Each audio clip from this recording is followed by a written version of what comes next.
How do you know the ways of the Force? My mentor taught me everything about the Force, even the nature of the dark side.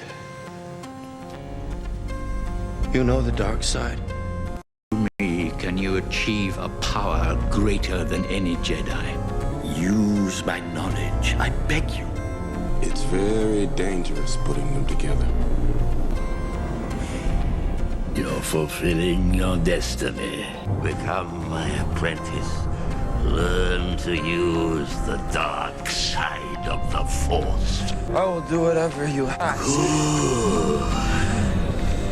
If we work together, we can discover the secret. I pledge myself to your teachings. The Force is strong with you. A powerful Sith you will become. I've never felt power like this before. Remember back to your early teachings. All who gain power are afraid to lose it. The dark side of the Force is a pathway to many abilities some consider to be unnatural. Is it possible to learn this power? Max, do you think he'd rather have Rodgers? Of course. I think they would have such absurd, stupid success together because I think Rodgers is better than Brady. So whatever success he's had with Brady, he had to have more with Rodgers. Mourn them do not. Miss them do not. Attachment leads to jealousy. The shadow of greed, that is. What must I do? Train yourself to let go of everything you fear to lose.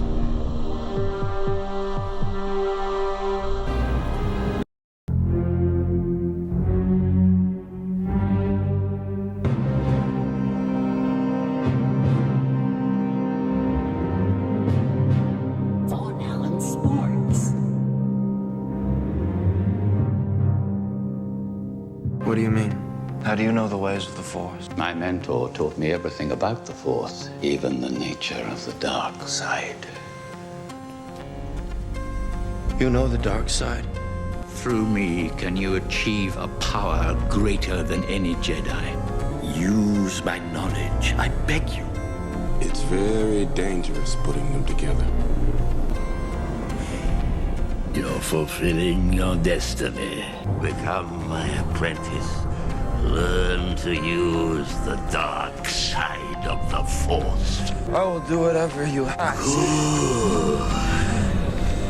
If we work together, I know we can discover the secret. I pledge myself to your teachings. The Force is strong with you.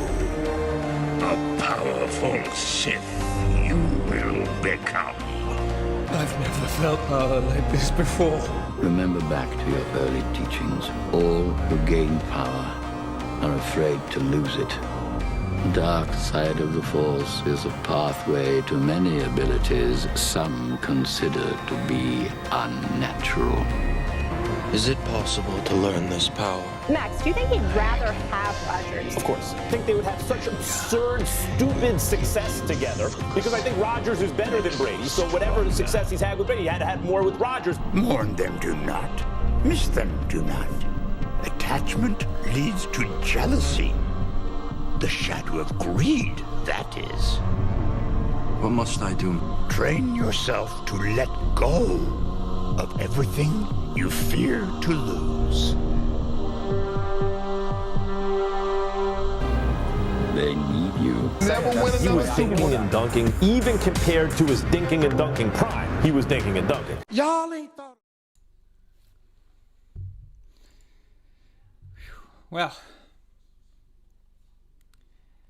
it's time, guys. It's time. I'm getting nervous once I saw the interviews and stuff. I started like kind of freaking out. Warm. Let's get your boots off right here. For a little second. Funny. Yeah, funny. Interesting. Is that Donna? Hey, Donna. How are you? Okay. Somehow someone called into the show just now. It's a private link. I don't know who they are. Don't know anyone by that name. That's interesting.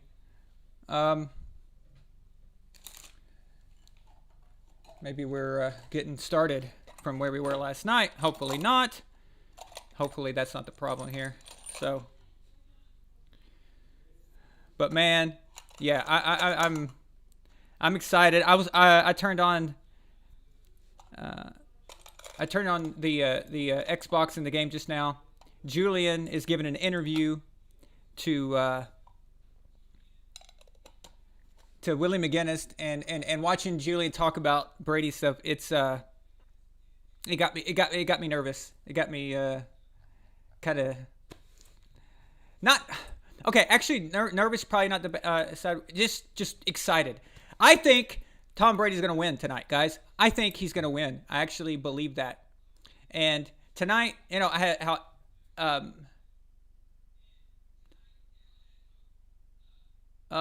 No, James. I wasn't nervous with the interviews. I meant all day long I had not thought about the game in that sense. But when I saw Edelman on TV and they were talking about the game and what Brady's got to do, and then they showed Brady and Mahomes and stuff, then it kind of clicked in my head like, shit, the Super Bowl is starting in like, you know, a few minutes, and it's actually here. It's happening. Brady could get his 7th ring. That's what I meant. Sorry if I wasn't clear enough. First super chat of the night, Eddie. Nice. Too bad it's Browns. It's not his Browns versus the Bucks. Since it's $2 super chat, he says, that's my coach. That's my coach. And if you're wondering what that means, guys, the Cleveland Browns head coach got Coach of the Year. And that is a huge victory for the Cleveland Browns. I mean, how far they've come, right, Addy? They couldn't take out the Browns and I mean the Bucks and what's wrong with me? They couldn't take out the Chiefs. But that was a tall task anyway. Even Buffalo couldn't do that. So, but yeah, congrats to the Cleveland Browns fans and everyone else who likes Cleveland and from Cleveland. So they needed something good, and this year they got it. Even if they didn't, they won a playoff game, and that's way more than anybody could have ever asked for from Cleveland for the last 20 years. So now I heard that there are as many Patriots fans wearing Patriots jerseys, wearing Brady jerseys, as there are Tampa Bay fans. So,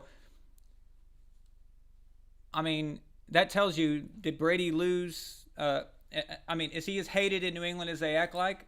It doesn't sound like it, does it? So, I think the people who are hating against Brady, they're just a bunch of babies. They're just a bunch of disgruntled bitches and disgruntled whatever you want to call them. So, but the real fans, a real Patriots fan, would go for Tom and Gronk, just as much as if it was Belichick that was coaching the Bucks, we would go for Bill. So that's how it should be. That's how it's going to be tonight, and that's why I'm wearing my Pats jersey, but I'm wearing a Brady jersey, so it's the best of both worlds. So yeah, it's fake. The people like to make it sound like that, you know, everyone in New England hates them. I will admit I was kicked out of some Patriots fan groups on Facebook because it was back at the beginning of the season. By the way, a fan group that I actually helped promote in the beginning. So I was trying to get that going for them, but they kicked me out because I was talking about Tom Brady, and I was posting an update about the training camp, the Bucs training camp, and what Tom was trying to achieve because of COVID and he couldn't get through to everybody, and they kicked me out for that. And it was weird. And then if you make the slightest criticism, it was just very strange. But of course, a Facebook group doesn't represent the entire area of New England, right? Now, I do believe that there were some people that hated on Tom in the beginning, and now that he's on the Super Bowl, I think they're kind of like realizing it, and they're kind of changing their position. And that's okay. I mean, they were always Patriots fans, so it was always their right to do that, but whatever. It's fine. Either way. Yeah. Frank Ridley, welcome. I haven't seen you here before. Yeah, 80% of the experts are picking the Chiefs. These same people picked the Saints and Packers also. Of course they did. Now, when people look at the Vegas lines for the Super Bowl, it's a 3-point swing. So it's 3 points for the Chiefs. That's it. That's it, guys. 3 points. When in NFL history has the number 1 seed and the number 1 ranked team in the NFL, okay? When has the number 1 ranked team in the NFL ever been only a 3-point favorite against a 5-seeded team that went 11-5, couldn't even win their own division, and yet Vegas gives them only a 3-point favorite. 3 points. Why would you do that? Why? Why would you do that? Because of Tom, Edward, Patrick, Brady Jr., as Skip Bayless likes to say. Holy crap.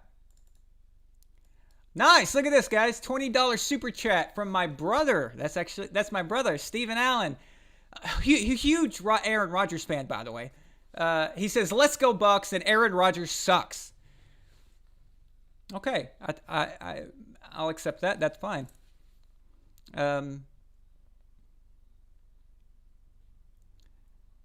I'm not sure that there are too many people who hate a player as much as my brother hates Aaron Rodgers. Okay, now, ever since we were kids, there were players that we don't like and things like that. But the hatred he has for Aaron Rodgers is unprecedented. I mean, it's crazy stuff. Like I remember one time we were watching an award show. It was an award show from it was an NFL award show from 4 years ago, I think, and they had Aaron Rodgers and Alex Smith sitting in the front row, right? And the guy, the comedian, I don't remember exactly who it was, but the comedian, he made a joke and he said, Aaron Rodgers and Alex Smith look alike, and they do, because he said, why don't you just tell everybody you're Alex Smith, and they look alike. And then Steven was so disgusted that they actually look alike. He goes, "You know what? Alex Smith pisses me off too." And I was like, Jesus, man. Okay. No, okay. Yeah, he did say that. But he does like Alex Smith though. So it's not like that. But it's just funny how he said that. So, but I've never seen anything like it before. We've had a fantasy football league. We had it for 10 years, and one of the members was a big Packers fan, and Steven took every opportunity to crap on Aaron Rodgers, no matter what it was. I took Steven to a barber shop. Okay, so true story. I took him to a barber shop, and when I say barbershop, I mean black barbershop, where everybody is talking sports and everyone's arguing and debating and stuff. And I took them there because it was a place that I knew that they would be talking football, and I knew that you could get loud and you could basically say whatever you wanted and all this other stuff. And so Steven's getting his hair cut, and his barber's like, "Oh, Tom Brady, yeah, he's a bad dude, And Steven's like, "Yeah, Tom Brady's the best." And then another guy says, "Oh, but that Aaron Rodgers, he's a bad boy too. He's great." And Steven goes, "Aaron Rodgers sucks. Aaron Rodgers is a total loser, totally overrated." I mean, he just went hardcore. And the guy who said that was a Packers fan. So I was like, oh. Okay. So then I had to steer this in a different direction, because Steven just went hardcore, those snakes that bite you and they just put all their venom in. It was just 0 to 100. So that was funny. And I remember leaving that barbershop. I was like, Steven, you went for the jugular really quick, didn't you? It was fun though. Yeah.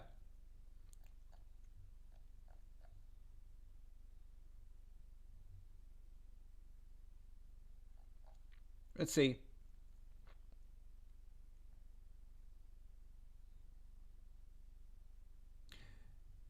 So Colin Cowherd said that the Bucs were now the favorite. Okay, if the line shifted, then that was in response to betting. Okay, so if the line is shifting, that means they're trying to get more money over to the Bucs side. It means that everybody betted on the Chiefs, and they moved too much money to that side. So when Vegas does that, they're trying to move it to the other side. And this is a thing about sports betting that I think people misunderstand quite a bit. They like when they say that, oh, Vegas wants so and so team to win. Vegas doesn't care who wins. Okay, it doesn't matter to them. They don't say, oh, I want him to. I want that team to win. It's not like that, actually. What they try to do is they try to balance their lines. They try to make it to where they want the losing, the people who bet and lose, they want that money to pay off the people who won. So they want a balance there. If they can break even or as close to even as possible from each side, then they make their money from different avenues, which a lot of times is called something called juice. If you ever hear, them advertise saying, hey, you can bet with our organization on the bet, right? That means there's no fee. There's no fee that the sports book takes for actually facilitating your bet. So that is kind of the thing where they make their money, actually. So whoever wins tonight, I don't want to hear anything about, oh, Vegas wanted to win. And you're going to hear this from idiots on ESPN and people like that. It doesn't work like that. So Vegas doesn't care. They want it to be balanced. But, yeah. Let's see. Who's all up here right now? Thank you, Steven, by the way, for that super chat. That was awesome, dude. Thank you so much.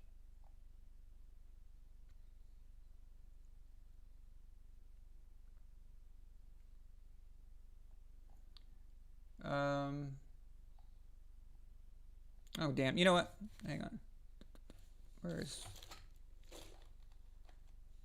Sorry, I can't read that from here. I'm too far away from the thing.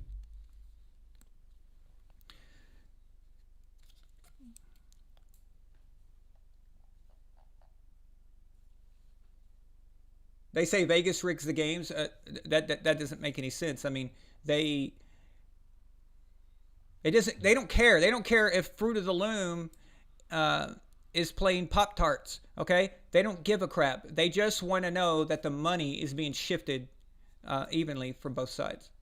That's really what their main problem is. If you want to talk about rigging, people who would be rigging the game would not be Vegas in general. And when you say Vegas, it means sports books. It's just in general sports books all over the place. We call it Vegas, but the people who would want to rig that, if someone was to rig it, was an organized crime syndicate, for example, who put like $10 million on the Chiefs or the Bucs and then paid off somebody to throw the game, maybe a referee to throw a flag for pass interference or something, anything like that. That's a different matter. You can't stop that. You cannot keep a referee or somebody from going rogue, right? You can't.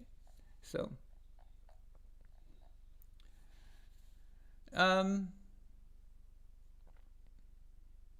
yeah, not the Raiders. Tyree, thank you for clearing that up. Yeah, not the Raiders.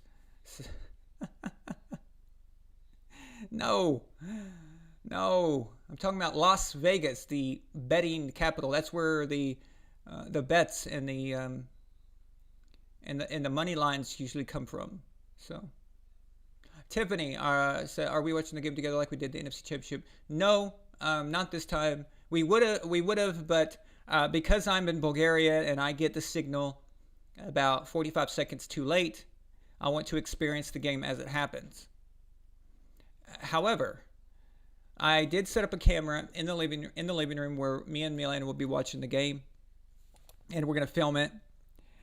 And if all goes well and everything, then I'll have some film as the game goes on, and we can go back and take a look at it, see if there's anything worth looking at. But I will have a post. So after the game, I'll come on here and we'll talk about what happened. Hopefully, it's a celebration. If not, you're probably going to hear a lot of complaining about Bruce Arians from me. I'm not exactly a Bruce Arians fan. So, and I'm certain that if they lose the game, it's going to be because of him.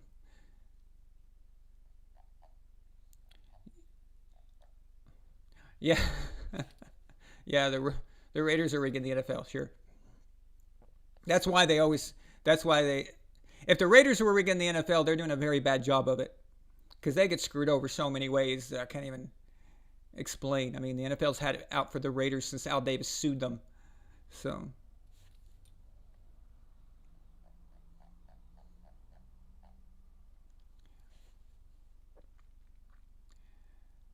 John Thomas Chavez says, too many random things happen in football for sports to be rigged, at least for the most part. That's absolutely true. Too many things out of someone's control. In order to rig it, you would need...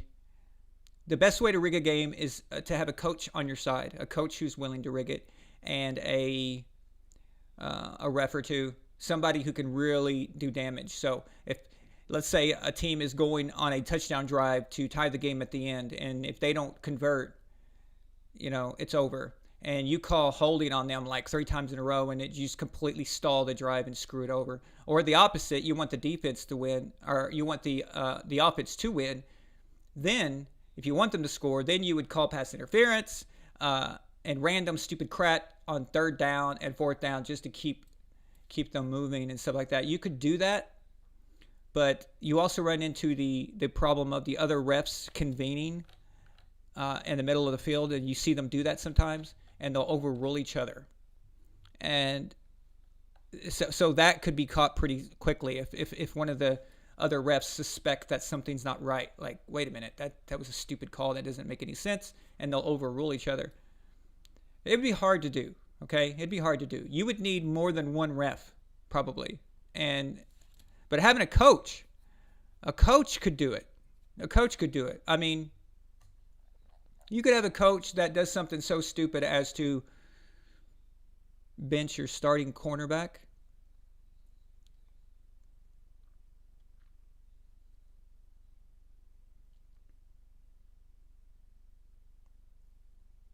For no reason. I'm kidding.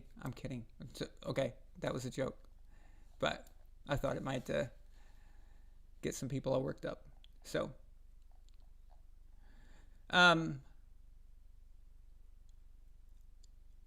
Kenneth, thank you. I appreciate that. But really, you want to watch me have a meltdown. That's why you want to see the game. You want to see me call the game because you want to see me have a meltdown.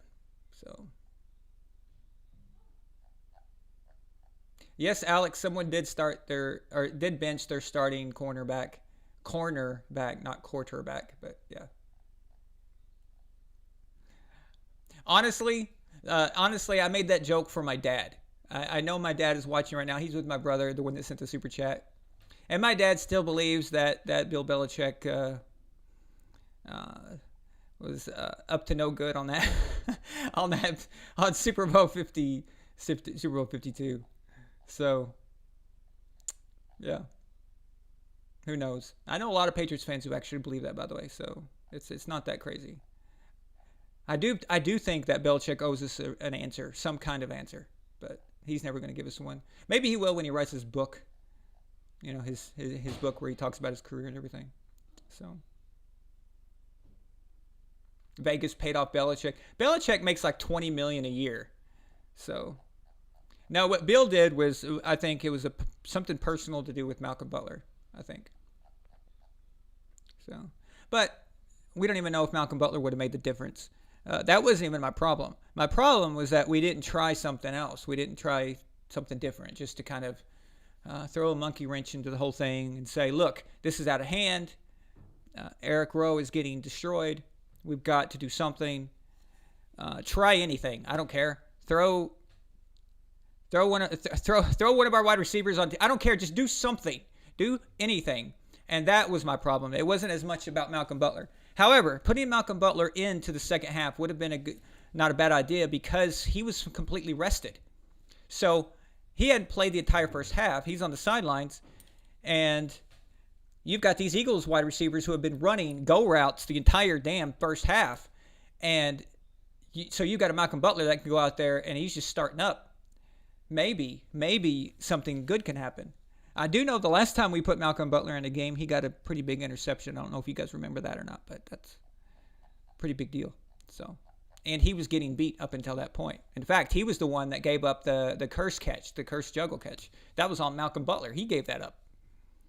But then he come back in and got the pick. So, but anyway, let's not worry about that right now. That's a whole Belichick. The very next year came back, and that defense won another Super Bowl.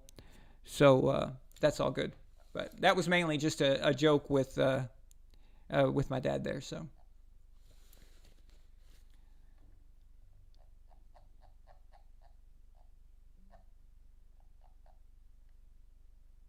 I heard John Thomas Chavez says, I heard a report that Butler got into an altercation with and physically harmed one of Bill's sons the night before Super Bowl 52. But that coincides with the Butler hooked theory, which were false. Yeah, I've heard a lot of different things. I don't know. But that shouldn't have mattered in the game. If that was the case, okay, if that's the reason, then why do you dress Malcolm Butler? Why do you put him on the field? Like, dress somebody else. So, you don't put him out there just so he can stand on the sidelines. Because it mentally took out the other guys, the other defensive backs who play with Malcolm. They were upset. They were freaked out. Like, what the hell's happening? What's with the change and all that? So, yeah, you don't dress Malcolm Butler. There must have been another reason. But, anyway. So it's 12:33 for me. It means kickoff is 1:30 a.m. So we've got about 45 minutes until they start singing the national anthem, if they do. So if you'll remember, if you have the link, you can call the show.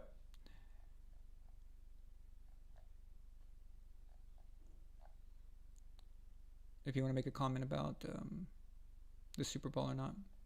So we got about 20 members right now. But if you join, you can join. The membership starts at only $1.99, and when you join the membership, you get in the comment section you will see all the members only comments, and there will be a link that goes directly to the show. We kind of got rid of Skype because we were getting too many random phone calls and things and weird. Just time wasting stuff. So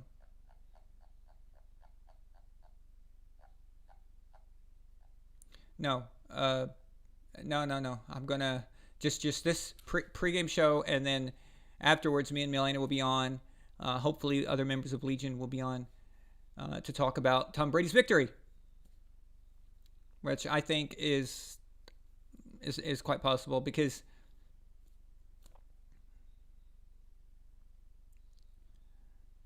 Okay, the Chiefs are a good team, but they haven't been that impressive. I don't think they're as good as they were in 2018 when they lost to the Patriots. So last year, for example, if Tom Brady was on the 49ers, I think that the Chiefs lose that Super Bowl. And now it's that exact situation. It is the Buccaneers. The defense isn't quite as tight as that 49ers was. They have some weaknesses in the defensive backs area, but the secondary is kind of a little kind of screwed up sometimes. But Brady's got more offensive power than the 49ers did last year because that includes Brady. So last year you had Jimmy Garoppolo, which is a very capable quarterback, but he's not Brady, right? And the 49ers got all the way to the Super Bowl with Jimmy barely even having to throw a pass. So that running game was freaking crazy. So I like it. I like the situation. The matchup is good. We'll see. So, but I think the Bucs can win it if they just don't do anything stupid. Now, remember what they did 2 weeks ago in the Green Bay game? Going deep on third down. 3 drives in a row. Maybe not all of them was on third down, but One of them was 3rd and 2, and you go deep. 3 interceptions and 3 drives in a row because of stupid play calling. You do that against this Chiefs team, and you're going to pay, okay? It's somewhat of a minor miracle that Aaron Rodgers didn't make the Bucs pay dearly for that. Do you really want to push your luck and see if Mahomes and Andy Reid cannot dial up something to take advantage of 3 interceptions like that? Yeah, you can't be doing that. So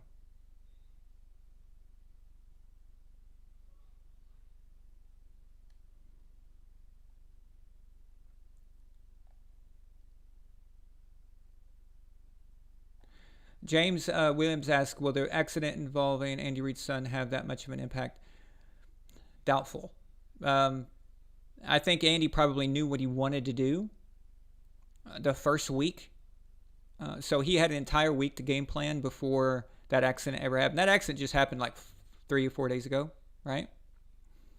So he already had most of the game plan in. And he's got Eric Bieniemy to call the plays if Andy is not feeling, the key is the game plan, not the in-game adjustments, really, for Andy Reid. He's not an in-game adjustment type of dude. He is a game planner, and he's a phenomenal game planner. It's the adjustments that cause problems for him usually, although he's not been near as bad as he used to be. So I don't think it's a problem. I don't think it's like some kind of advantage that he can't call a good game. I don't think so. And he's had trouble out of his kids for 2 decades, so I think at this point he's probably used to those guys being, doing something, regardless of what they are. They're always in trouble for something. So actually, I think one of them killed themselves. So.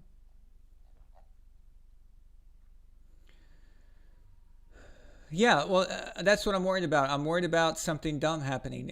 If Bruce Arians can just stay out of it and not tell them, let's go deep on 3rd and 2, when you don't have to, So.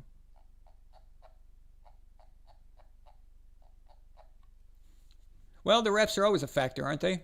For some reason, in the NFL, the referees, they seem to want FaceTime, right? They seem to want to be on TV. They seem to want their face on the television. It's very weird. I don't know about other sports. I don't see it as much like in hockey and things like that. But in the NFL, these referees sure like their FaceTime. They sure like throwing those flags. So. One of the refs is a female referee. Maybe she'll do a good job. The only problem is that what if she throws like a really bad flag and Tom Brady's like, hey, what did I do? Why did you throw that? And she goes, I don't want to talk about it. What would I do wrong? She goes, you had a penalty. What penalty? It's nothing. Don't worry about it. Okay? Yeah, well, that's going to suck. So who's going to argue with it, right?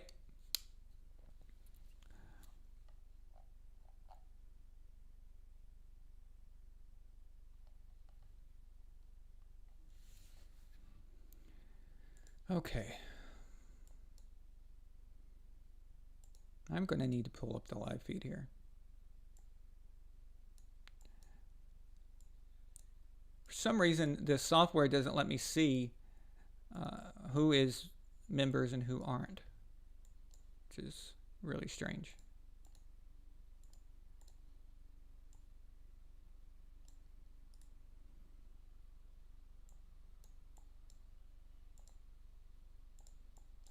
And I'm missing things.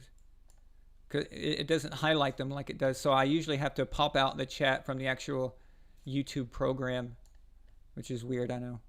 But and then it lets me see everything. So just bear with me for a second.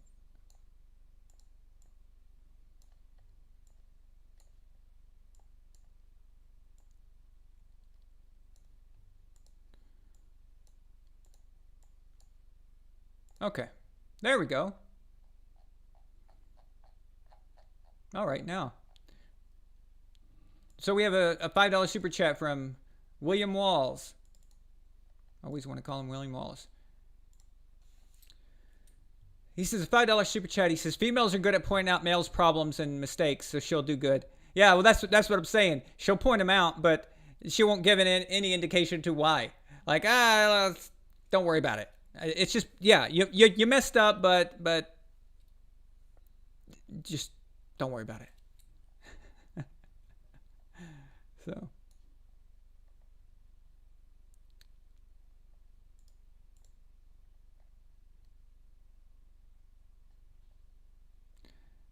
Let's go, Bucks. Grow your mustache out. No, it bugs me. It gets on my nerves. I don't know how people have like full facial hair. It just drives me nuts. So, what's my final score prediction, Kenneth? Bucks over Chiefs 34-31 with a field goal. It'll be tied all the way until the fourth quarter. They'll tie it up, and then Ryan Suckup will get his shot to be famous forever, and he'll nail a field goal to win it 34-31.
Okay, sorry about that, guys.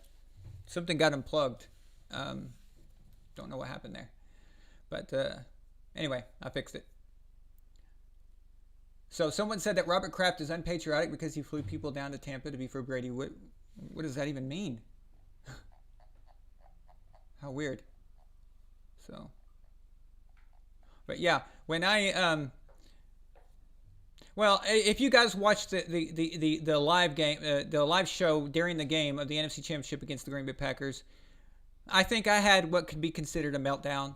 I'm not sure, but it wasn't just me. It was the red coat. Okay, it was Shaq. Shaq in the red coat had a meltdown with me. Milena was melting down, but she was too busy trying to keep me from freaking out. But I had never seen such stupidity in my life. Is when they kept going for third and long, deep. When you've got the lead, you're in Lambeau Field. Dude, run the ball down their throats. Okay? Short, fast, intermediate passes if you just want to keep the chains moving or if the running game's not effective. But keep them constantly having to line up for play after play after play after play. You want to see proof of that? Go back. Watch the AFC Championship game in 2018. At the end of that game in overtime, watch Brady just threading it over and over and over. And the Chiefs defenders are tired. They're exhausted. One guy, after he got beat by Edelman for the 45th time, you could see him on the field and he just throws his hands up in the air like, I can't cover this guy. I can't stop this guy. What the hell am I supposed to do? You know? You've got to do that. You've got to keep pushing it and pushing it and pushing it. This going to Evans on every play. Dude, Steve Spagnuolo is going to anticipate this. He's going to watch the Packers game and go, look, when they get desperate, they just launch it to Evans. Okay? Evans doesn't fight for the football. He's a great player. I'm glad Tom's got him. But he's not a fighter for the football unless he thinks he's got a chance at it.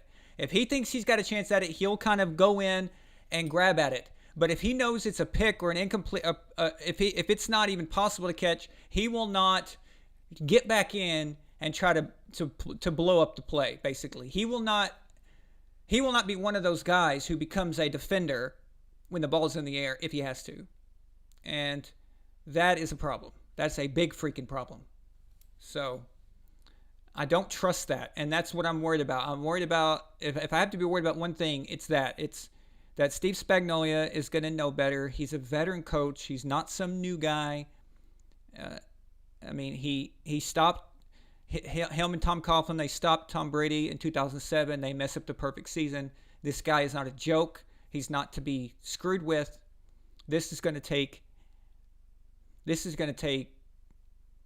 2018 Patriot offensive mentality that like I said, death by 1,000 paper cuts and trying to go deep when you have it, when it's obvious. Like when Brady saw that Scotty Miller had a one-on-one shot. So he had Scotty Miller going on a go route before the half. He just streaked down the sideline. He saw that defender was awkward. He had some awkward footing. It was slight. But even a half a second, even little screw up as far as if your hips are turned wrong, if you're a defensive back and your hips just happen to be in the wrong direction, that fast. And even to the naked eye, if you're watching it, you can't barely even notice it. That little movement right there, having to go around, move your hips, and then adjust.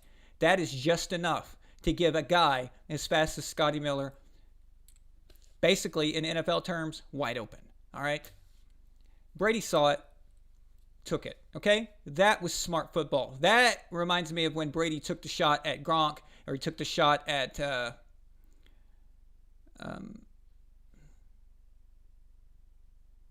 what was his name? Dorsett. So he launched it to him. So I do not believe that this is Tom doing this. I don't think it's Tom wanting to go deep on every play. I just don't think so. I think it's a factor of them trying to please Evans, and I think it's a Bruce Arians kind of mentality thing. And if they can stay away from that and just take the deep balls when it's available, when it's there. When you throw a ball in the air in the NFL, for every yard that it's in the air, increases the percentage of something bad happening. So going deep is not something that you need to do unless you are, if you think your guy has a major mismatch in that sense. So I think that's the key right there. So they don't do that. But Tom wants to win a ring. I just don't think. I think he'll take control if he has to. So it'll be fine. It'll be okay. Now, what could happen too is a big problem is that the last time these two teams played in the regular season, Tyreek Hill had enough yards to make up for an entire team almost. It was ridiculous. I think he had a little over 200 yards. They've got to plug that. Okay? It's ridiculous.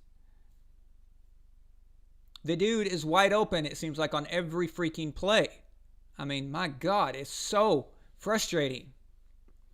And I swear, if Mahomes has a 30-yard run on like 3rd and 20, and everybody just starts hovering around him, but nobody actually hits him or touches him, I am going to lose my mind. That is insane. That will drive me nuts. Yeah. So, but both these offenses are awesome. So this is about, what defense has the right game plan. But to the Buccaneers' credit, they are pretty good at adjustments.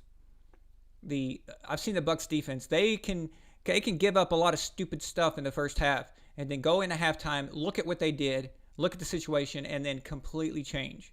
And they'll come out, and then they'll tighten it down. And that's something that they've been doing for at least the second half of the year. So that's something to be excited about.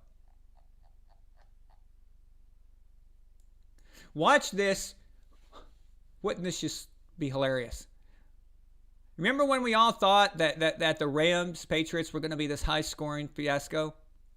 Everybody thought that, right?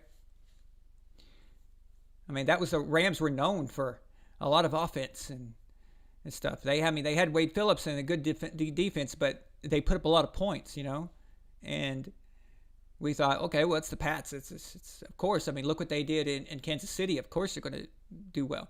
But we get a 13-3 game.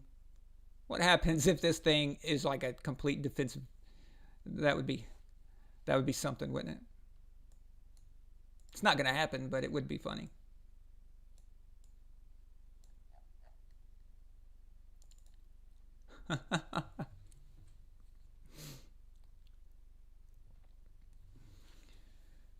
See it twice as a $5 super chat. He says, Milena, you need to add Von Allen Sports versus Mahomes running to the best VAS rivalries poll.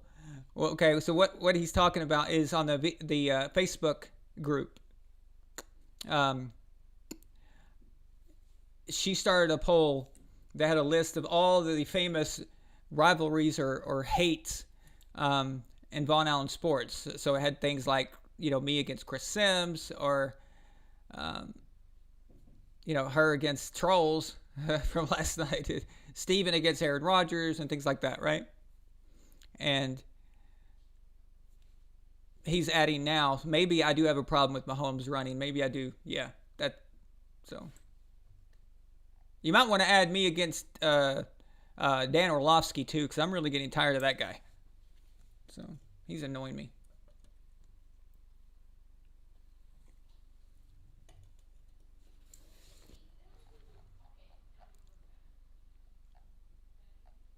Yeah, see it twice versus Nick Wright, the nose. Nick the Nose Wright. So, hey, we got a Chiefs fan in here. The official Nature Boy. What's up, man? Actually, he's been in here before, I think. One of the few Chiefs fans who don't act like a jackass when they're here. So, that's always good. Yep, VAS versus Biscuit. I can't stand Bruce Arians. But if Bruce Arians stays out of the way, or they just do it the right way and they win this game, then I'll back off of them, So I'll end that feud if that's the case. Mahomes throwing for 500 yards. It's possible, man.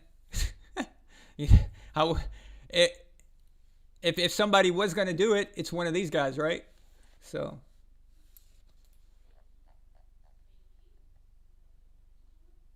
This has the potential to be like a record-setting Super Bowl.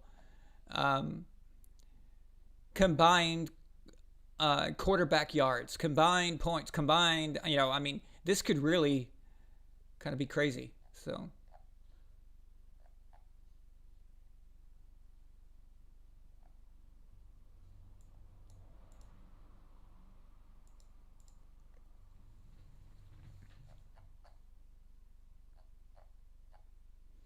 Yeah, the Bucs have a great running defense.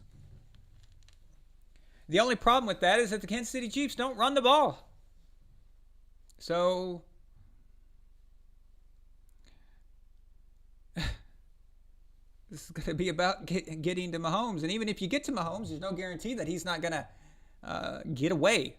So, he's got that Jedi mind trick thing that I keep talking about.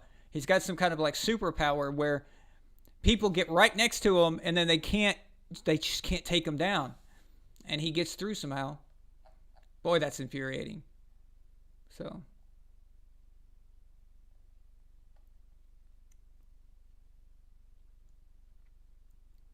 Bruce Arians, yeah. AIR, yeah, definitely. Hey, don't get me wrong. I like big throws. I like everybody loves deep passes and stuff like that. That's awesome, right?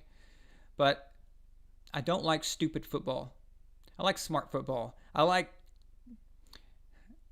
know this is an overused saying, but I like chess players. I like guys who understand when to do that.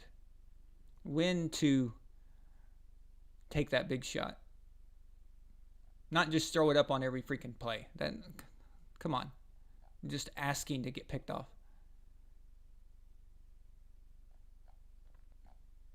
Super Bowl 43. Super Bowl 43, that was the Pittsburgh Steelers versus the Arizona Cardinals. 2008 season. Kurt Warner versus Ben Roethlisberger. That was a really good Super Bowl. I was going for the Cardinals, of course. Going for Kurt. Wanted to see him win again. But then the Steelers get that last second touchdown. Roethlisberger hits Santonio Holmes in the northeastern corner of the end zone. Some people say his toes wasn't in. I think he got in, though. Pretty sure he got in.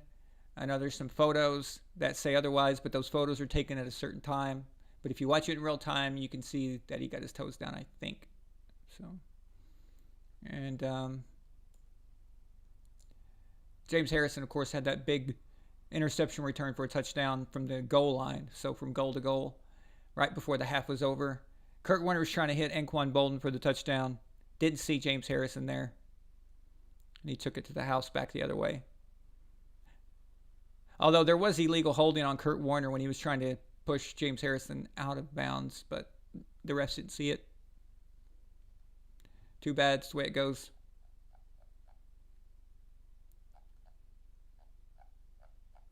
The best Super Bowl game I've ever watched was... Okay. My favorite is Super Bowl 49. But watching Super Bowl 51 unfold was really bizarre. I think that was kind of... I actually, my brother Steven, who sent the $20 Super Chat at the beginning of the show, I was at his house in Phoenix. And we were watching it together, and it was kind of a surreal situation. You know, every time Brady would get the ball and then they'd go and something bad would happen, we'd look at each other like, what? What? How is this happening? And after he threw that pick six, what? I just never watched a game that was so bizarre. I mean, nothing made sense. You had Tom Brady, a veteran Super Bowl quarterback, throwing a pick six, and a bad one too. Terrible. Never should have thrown that ball. And you had LeGarrette Blount getting stripped when we all know that the Patriots work. Raymond Fears makes sure... Ivan Fears, sorry. I went to school with a kid named Raymond Fears. Ivan Fears, the running back coach, he always makes sure that they hold onto the ball. And the fundamentals, don't let anyone pop that ball out. And LeGarrette Blount goes out there, gets stripped. I mean, just everything was going wrong. So weird. And then the comeback started, and we thought it was coming back, but then they couldn't even get a touchdown. They had to kick a field goal. And, of course, Gostkowski misses an extra point. The whole thing was just bizarre. From getting blown out, and then the comeback. It was just, every time Dante Hightower's sack fumble, just think a little bit here and there, over and over, and more and more and more. Had to be the weirdest experience I've ever been in a Super Bowl. That was weird. So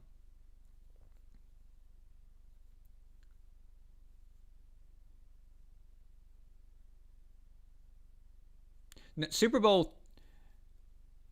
Your favorite Super Bowl is Super Bowl 34. Super Bowl 44. That's the Rams versus Titans.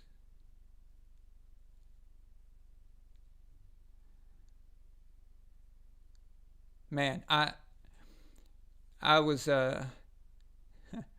it's funny. I'm a big Kurt Warner fan, but that Super Bowl at the time, I didn't really know Kurt Warner. I didn't care. I was going for the Titans. So I wanted Steve McNair to win, because I was as a kid I was a Houston Oilers fan too, and I loved Warren Moon. And then after they moved to Tennessee, Steve McNair was the Oilers quarterback right before they moved, and then when they became the Titans. So I wanted Steve to win the Super Bowl. So I was going for the Titans in that one. In fact, I didn't start rooting for Kurt Warner until after he left the Rams, funnily enough. I had a lot of respect for him, but when he was in his second Super Bowl, it was against us. So I'm not going to root for him, of course. But I did like him, though. But I became a real big fan when he got to the Cardinals.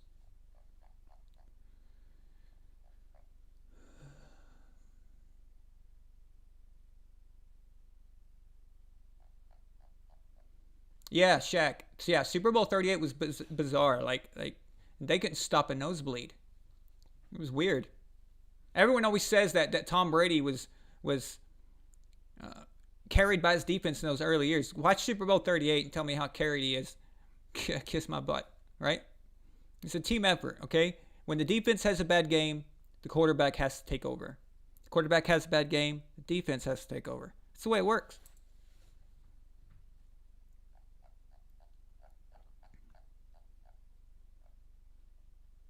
The earliest Super Bowl I remember,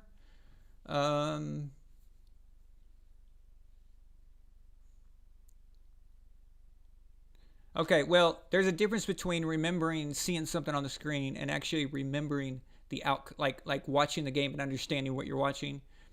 So I'll go with that. The first Super Bowl I can remember actually knowing what was going on and understanding that I'm watching a football game and understanding who the teams were was Montana versus Elway. Because I remember that being a huge blowout. That was like a boring game. Like it was over so quickly. But I specifically remember that.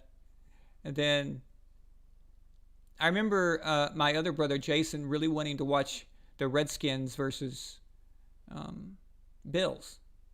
So I remember him putting that on, and we watched that one. I remember wide right. I remember Norwood missing it wide right against the Giants. And every Super Bowl after that. So, but something, a part of me remembers seeing the Bears and Patriots on TV. I don't know if maybe one of my parents were watching it or they were flipping channels. I'm not sure like what I saw, but in my head I can remember something about that. But I was too young to acknowledge it, like to even know what that was happening. So.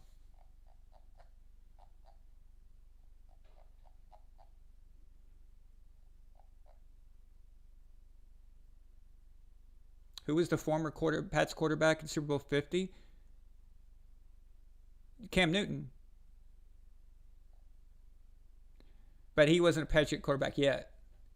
Now, the idea about that is the last how many Super Bowls were quarterbacked by a Patriots quarterback? So you got Tom Brady in 2016, 2017, 2018. No, I'm sorry. No. 2014 was quarterbacked by Tom Brady. 2015, quarterbacked by Cam Newton. 16, 17, 18, all by Tom Brady. 2019, Jimmy Garoppolo. And now 2020, Tom Brady. That's wow, right? Pretty cool. Which of the three Brady Super Bowl losses gives me PTSD? PTSD? 2007. I couldn't. Super Bowl 42. I couldn't talk for hours. I made everybody who was at my apartment watching that game that night. I lived in Phoenix. I said, we're going to the movies. I made everybody go to the movies because I could not process what just happened. I just couldn't come to terms with it. It was so insane. And I feel it's kind of messed up because but a few days before I had a dream. I can't remember if it was the night before or a few days before. I guess that's irrelevant. But I had a dream where I was with the Patriots team. I was just hanging out with them. And we all had Super Bowl rings like this one, Super Bowl rings. And we were all putting them on. And it said 19-0, undefeated. And then the Giants come into the room, the whole Giants team. And Tiki Barber was there. I had no idea why Tiki Barber was there. He had quit the Giants. In 2006, I think, was his last season. So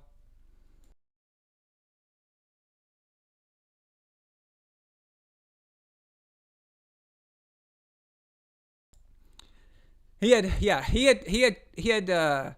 quit the Giants. So I don't know why Tiki Barber was there. But the Giants team with Tiki Barber comes in, and Tiki Barber comes over, him and O.C. Umenyiora, and they come and they take our Super Bowl rings off and put them on their own fingers.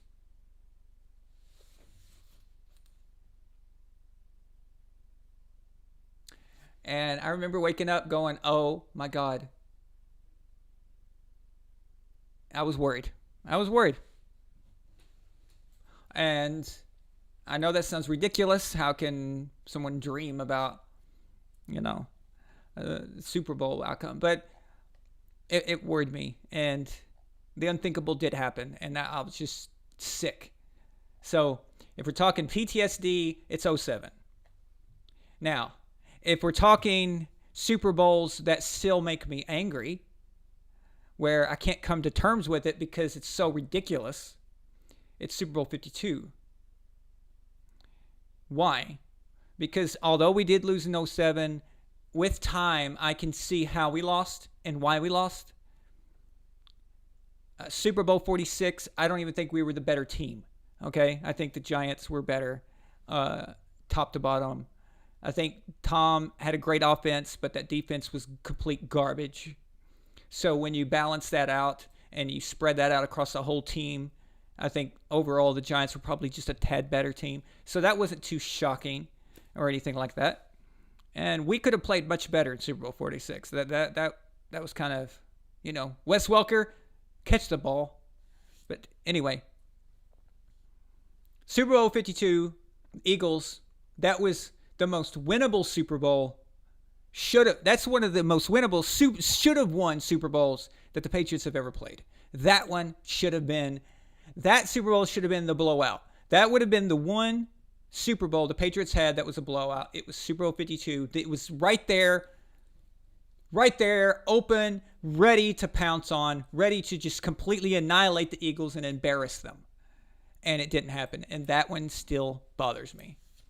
And that one would have had us three Super Bowls in a row. First team to ever do that, to win 3 Super Bowls in a row. So that one burns my ass as far as time goes. Not to mention them changing the rules in the middle of the season. I didn't know you could do that. So we won one game because of a rule against the Steelers, but then in the Super Bowl, the rule no longer applies. It's like, okay. And then the NFL even said they changed it. I didn't know they could do that. But anyway, that one still bugs me. But as far as like post-game PTSD, it was 07 by far. I was just completely devastated. So, yeah.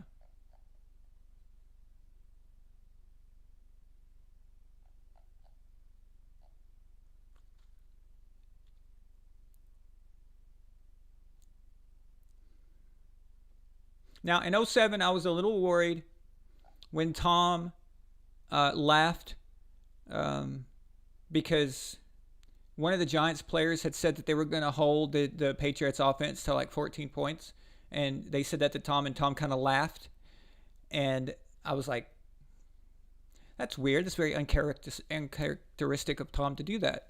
And that kind of, like a mental note in my head, like, uh-oh. So.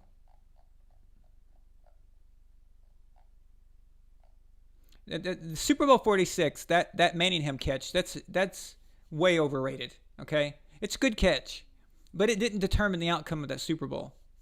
It wasn't even like it was 3rd down and long or 4th down or something. I mean, it was unnecessary catch. What I mean by that is it didn't determine whether or not that drive was going to continue. The Giants could have gone a different way. They could have just gone for a regular, 10-yard pass and gotten the first down or whatever. They didn't have to do that. That was kind of just them going for it. And Eli thought he saw his guy at the sideline. He thought, okay, it's either going to get caught or it's going to go out of bounds. So Eli took it. And everyone talks about that Manningham catch like it's some kind of defining moment in Super Bowl history. It's not. It's not. I don't get that. Why would you call it that? Another overrated play is the helmet catch, actually. Because I don't think that the sequence after that, where they had to score a touchdown, because all the helmet catch did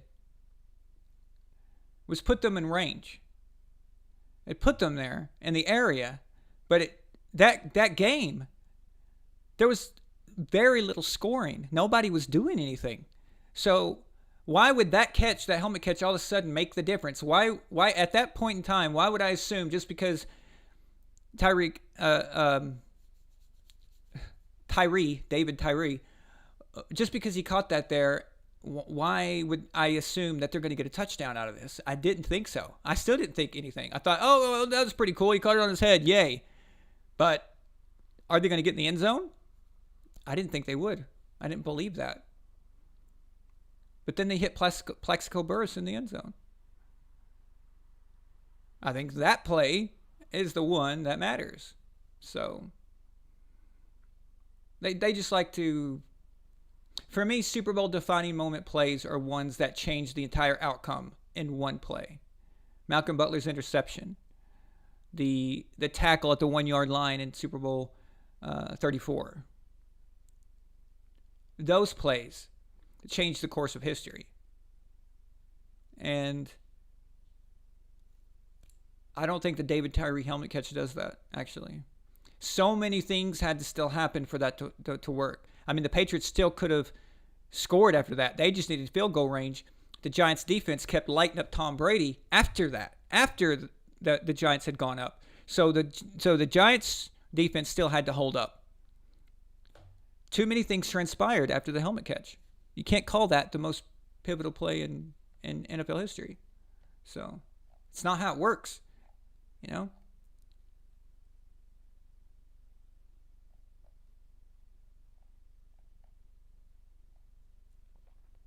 I didn't say the Manningham catch wasn't a good play, but it is not the game-defining catch that everyone makes it out to be. It's not even close. It's just not.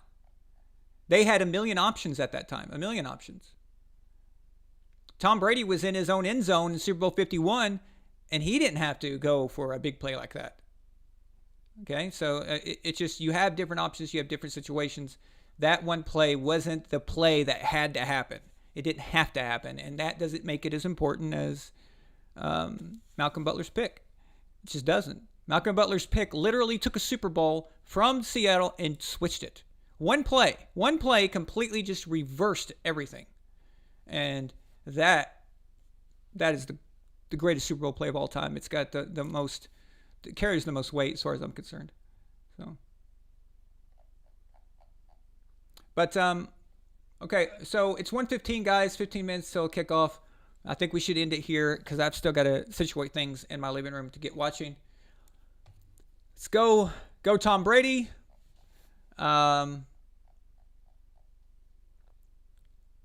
Let's hope it's an exciting game.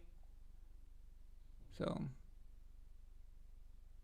thank you guys for being here, and hopefully, after we will be celebrating. So, let's go. Talk to y'all soon, guys. Talk to you soon, guys. Let's go watch it.